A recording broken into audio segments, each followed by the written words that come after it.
Yo, selamat malam semuanya. Jadi di sini kami dari kelompok 4 ingin mempresentasikan latihan soal di chapter 20. Oke, saya sendiri di sini izin memperkenalkan diri sebagai anggota dengan nama Cakradano Ditya Bujarto, NIM-nya 2021 12 11 023, dan juga dari rekan saya Dani, ada Sahal dan juga ada Kak Selmiati. Oke, langsung masuk ke soal. Nah, saya akan membahas soal yang pertama, yaitu exercise 20.5 mengenai perhitungan pengembalian aktual.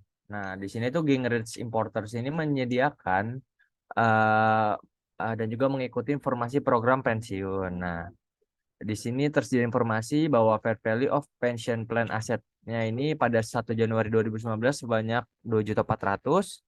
Terus fair value of pension plan asetnya untuk akhir tahunnya ini Desembernya ini sebanyak 2.725.000. Nah, ntar. Nah, untuk contribution to the plan in 2019 ini sebesar 280.000 dan benefit paid retires in 2019 ini juga 50.000. Nah, untuk diskonnya ini rate ini sebesar 7%. Nah, instruksinya diminta ada dua dari data di atas ini. Yang pertama ini hitung pengembalian sebenarnya atas aset program untuk 2019 tersebut. Terus yang kedua ini hitung keuntungan atau kerugian aset dan tunjukkan bagaimana keuntungan atau kerugiannya ini dilaporkan. Oke, next.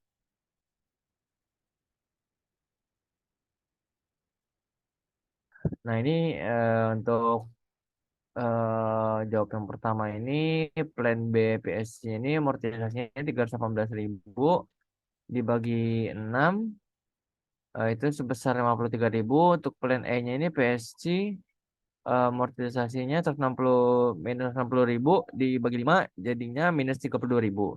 Nah, totalnya ini menjadi 21.000. Nah, untuk jadi Merkel pension expense di tahun tersebut itu sebesar 21.000.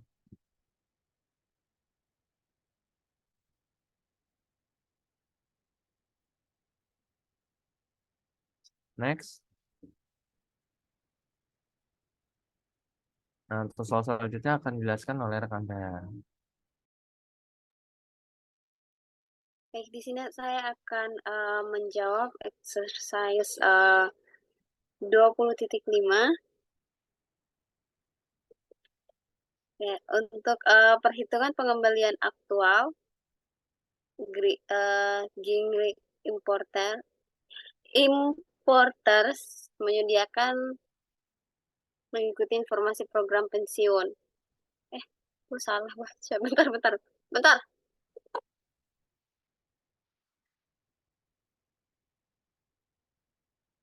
Oke. Di sini saya akan menjelaskan tentang exercise 20.11 untuk beban pensiun, entry jurnal, pernyataan presentasi. Untuk Ferrari SPA menerima informasi terpilih berikutnya dari wali amanat program pensiun tentang pengoperasian manfaat pasti perusahaan program pensiun untuk tahun yang berakhir pada tanggal 31 Desember 2019. Untuk 1 Januari 2019 untuk definite benefit obligation sebesar 1.500.000 euro, dan untuk pada 31 Desember 2019 sebesar 1.525.000 euro.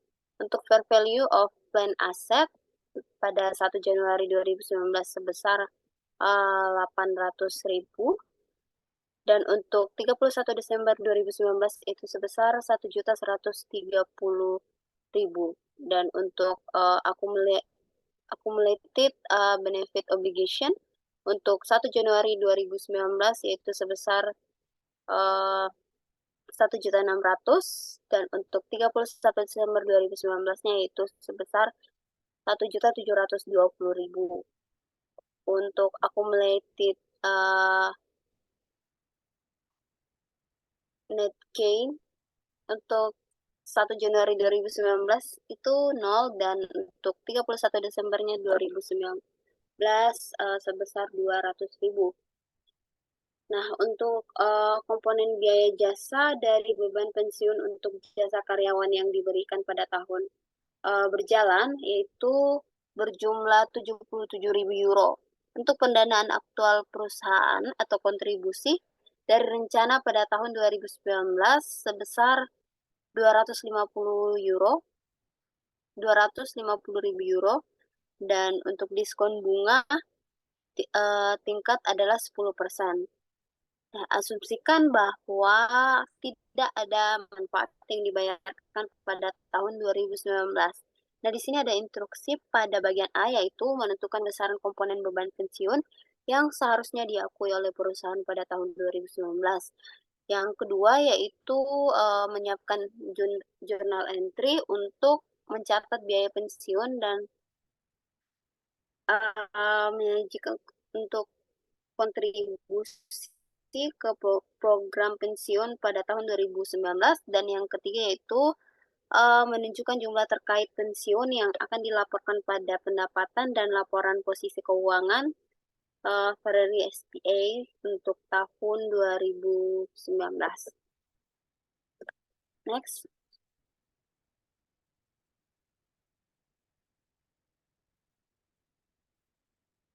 Next.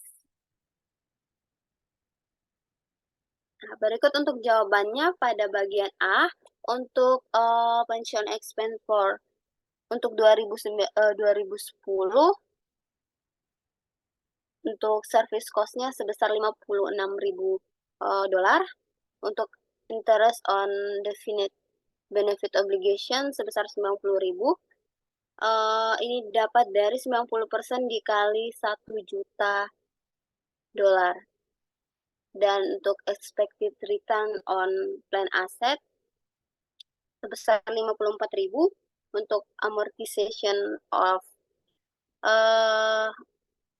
unrecognized gain or loss sebesar 0. Dan untuk amortization of unrecognized past service cost sebesar 40.000. Untuk pension expense-nya yaitu sebesar 132.000 dolar.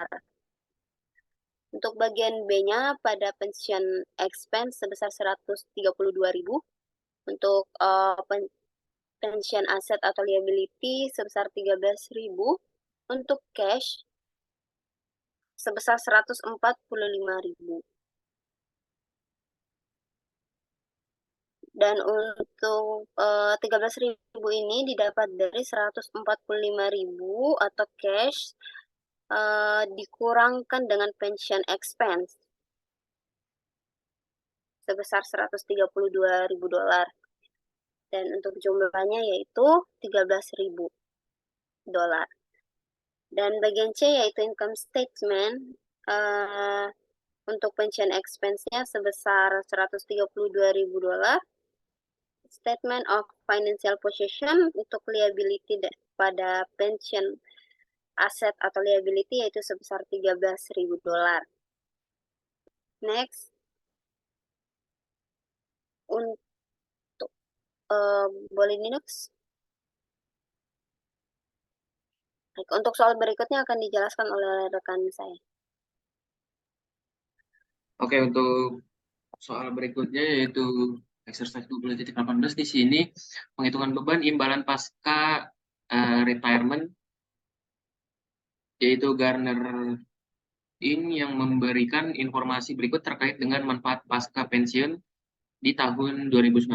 Nah, di sini dari yang diketahui dari soal yaitu kewajiban imbalan pasca kerja yang pasti pada 1 Januari 2019 itu sebesar 710.000 dolar. Terus kemudian pengembalian sebenarnya atas aset program sebesar 10% dari yaitu 34.000 dolar. Untuk tingkat diskon atau bunganya itu 10% dan biaya layanan itu 83.000 dolar. Nah, di sini instruksinya yaitu menghitung beban manfaat pasca pensiun untuk tahun 2019. Next.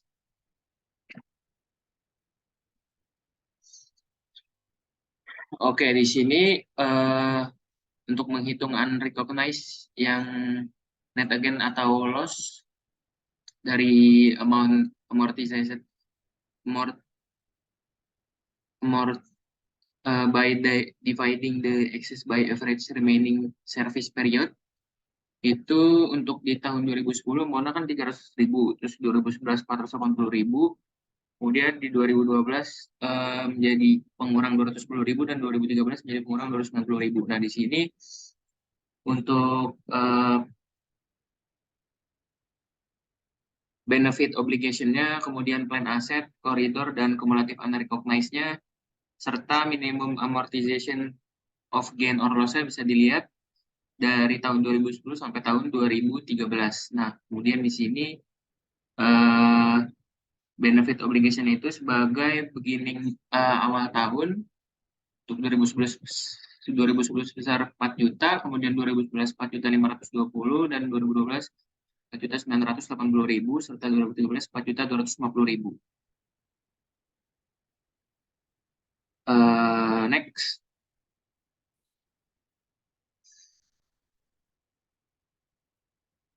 Terus untuk pembandingannya di sini di 2010 pension expense itu tidak ada, hanya terdapat di tahun 2012 yaitu lebih rendah 20.143 dan di 2013 yaitu lebih rendah 8.918. Next.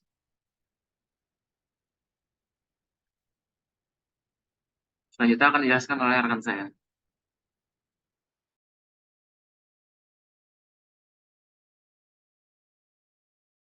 Oke, saya akan menjelaskan tentang problem 20.5 yang dimana perhitungan biaya pensiun and regional selama 3 tahun. Yet, Toothpaste SE melakukan program pensiun manfaat pasti untuk 50 karyawan pada tanggal 1 Januari 2019. Perusahaan asuransi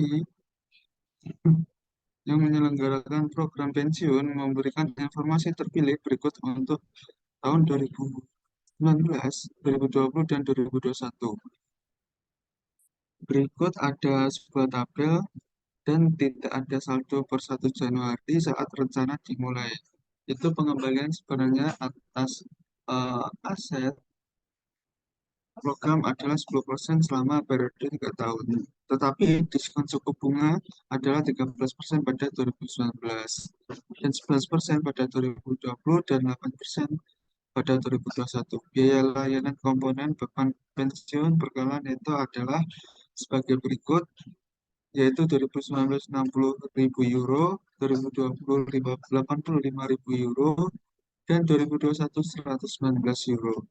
Tidak ada manfaat yang dibayarkan pada tahun 2019, tunjangan 30.000 euro dibayarkan pada tahun 2020.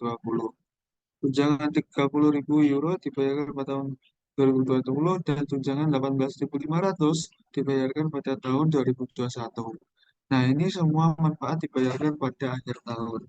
Instruksinya yang dimana A. Hitunglah jumlah beban pensiun periodik bersih yang ditanggungkan perusahaan akan diakui pada tahun 2019, 2020, dan 2021. Dan B. Buatlah ayat jurnal untuk mencatat beban pensiun periodik bersih, kontribusi pendanaan, pemberi kerja, dan jumlah pensiun terkait untuk tahun-tahun tersebut, tahun 2019, 2020, dan tahun 2021. Lanjut. Di sini ada soal jawab yang A, yang dimana service cost 85.000 euro, interest on benefit obligation 6.050 euro. Dapatnya dari 55.000 euro dikali 11%. Dan untuk expected return-nya on plan asset 50.000 euro dikali 10 jadi minus 5.000. Habis itu jumlah mendapatkan pension expense yang mendapatkan 86.050 euro. Di situ ada pension expense for 2012 comparison the following. Yang dimana service cost 119.000 euro dan interest on defined benefit obligation 16.000, yang dimana dapatnya 200.000 euro dikali 8%, Dan untuk expected return on plan asset yaitu 85.000 euro dikali 10% sudah mendapatkan minus 8.500. Sedangkan amortization of unrecognized net gain or loss itu 5.329. Itu mendapatkan pensiun expense yang dijumlah semua menjadi 131.829.000 euro. Lanjut ke problem B yang dimana pension expense di debit senilai 55.000 euro kepada cash di kredit senilai 50.000 euro dan pension aset atau liability di kredit senilai 5.000 euro. Selanjutnya ada pension expense pada tahun 2011 yang dimana 86.050 euro di debit kepada cash di kredit senilai 60.000 euro dan pension asset or liability tabungan 1.050 euro. Dan pada tahun 2012 yaitu pension expense 131.829.000 kepada cash kredit 895.000 dan pension asset liability juga dikredit senilai 36.829. Dan untuk 210 journal entry di mana pension expense di debit 55.000 dan untuk kreditnya ada cash senilai 50.000 dan pension aset liability 5.000. Dan untuk 2011 selanjutnya dan tahun 2012 juga sebegitunya. Sekian, terima kasih. Wassalamualaikum warahmatullahi wabarakatuh.